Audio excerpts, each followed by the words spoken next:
Mendapat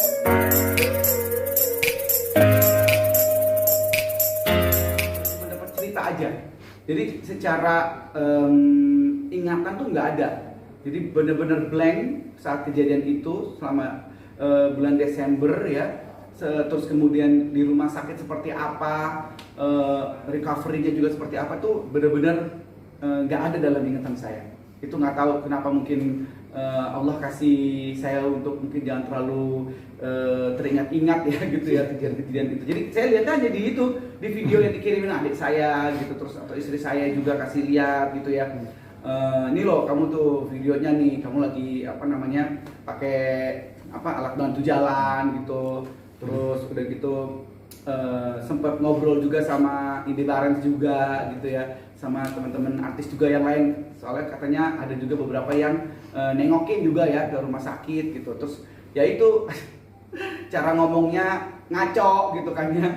Terus ya pokoknya malah dibuat lucu-lucuan gitu ya. Dan apa pas udah di rumah pun juga ya itu emosionalnya naik turun kata istriku gitu.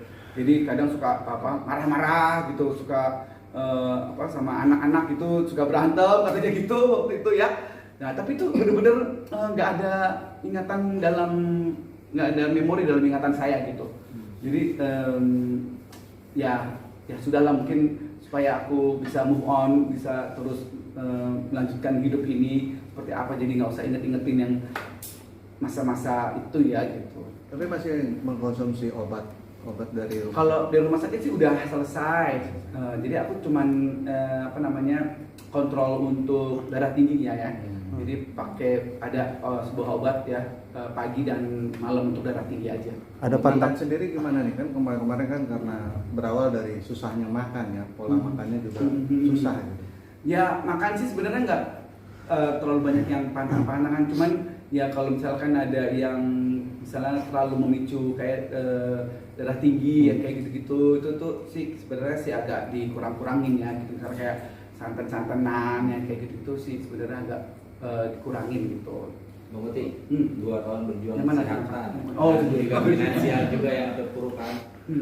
Cara Bang Muti bangun seperti apa sih? Ya alhamdulillah ya, maksudnya dibantu sama keluarga gitu ya, yang tentunya di sini istriku Lila itu juga apa alhamdulillah membantu juga untuk dari segi ekonominya juga gitu. Jadi kita berdua sama-sama bersinergi dari ada tabungan-tabungan kita gitu selama ini untuk survive ya gitu. Terus ya alhamdulillah sih sekarang udah mulai bangkit lagi gitu dengan ada pekerjaan-pekerjaan, ada apa yang memang ternyata alhamdulillah bisa balik lagi seperti dulu. Ini pelan-pelan kita nabung-nabung lagi gitu setelah kemarin ini yang cukup besar juga ya pengeluarannya gitu. Kak, selang yang di dalam itu selamanya atau bisa dicopot atau gimana? Ya itu selamanya ya. Enggak, nanti tunggu dokter Erwin aja. Oh itu yang selama ini nanti nunggu dokter Erwin ya. Ntar gue salah ngomong lagi. Bisa dilepas gitu ternyata ya. Kalau mungkin untuk aktivitas sendiri selama 2 tahun ini dikurangin atau emang gas aja gitu? Ya sebenarnya sih mungkin kalau dibilang dikurang-kurangin juga nggak harus dikurang-kurangin banget gitu ya. Ya tapi ada beberapa yang kalau misalkan dulu kan kita siaran pagi terus jam 6 sampai jam 10 pagi gitu ya.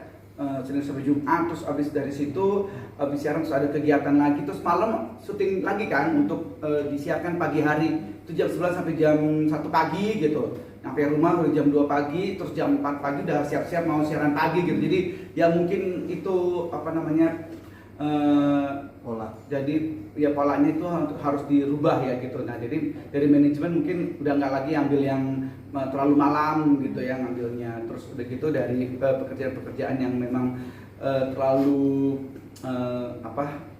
berat gitu misalnya ya, kayak apa nyangkul gitu ya. Jadi ya pokoknya yang terlalu capek gitu, kayaknya dari manajemen juga inginnya tuh jangan terlalu ambil terlalu segitunya amat ngoyoknya gitu untuk bisa dapat pekerjaan gitu ya. Tapi alhamdulillah sih sekarang ini dari pihak manajemen pekerjaannya tuh bisa dijalani dengan baik gitu, nggak harus yang terlalu ngoyo banget gitu ya. Dan ya kira itu bisa diatur sih sama manajemen gitu. Kira-kira alhamdulillah aku bekerjanya sih tetap masih bisa baik ya gitu. Walaupun kadang-kadang memang ya namanya juga tubuh ya, kita nggak pernah tahu, kadang-kadang suka yang ada masih pusing-pusingnya gitu kadang-kadang gitu ya. Kalau lagi teriak gitu, halo apa kabar semuanya, ngut gitu. Jadi terlalu diforsir gitu ya. Kadang-kadang kita kan biar seru, biar apa gitu kan. Nah, kadang suka diingetin tuh sama manajer, jangan terlalu diforsir, jangan terlalu teriak-teriak begitu. Habis kalau nggak begitu kayaknya nggak seru ya gitu kan. Nah kira ya udah habis turun panggung gitu, nah, sebentar gitu diem dulu gitu biar pusingnya bisa hilang dulu gitu, kayak gitu sih. Tapi alhamdulillah sih masih bisa terkontrol lah gitu. Untuk Kak Dila sendiri di saat kamu lagi padat-padatnya suka kayak bingung nggak sih Kak, atau khawatir ke dirimu sendiri? Iya, itu pasti nanya tuh sama manajemen seperti apa makannya gitu, terus obatnya udah diminum apa belum gitu ya. Pasti sih kita tanya, dan aku harus terus info ya. Aku udah makan nih, aku udah sampai di sini nih, aku udah seperti ini. Dia pantau terus sih gitu. Pokoknya dia suka ingetin juga ke manajer gitu. Tuh tolong minum air putihnya jangan lupa. Terus habis ini tolong dia suruh istirahat dulu gitu. Karena biasanya juga misal pagi ada kegiatan, terus sebelum sore ada kegiatan lagi itu minta tolong di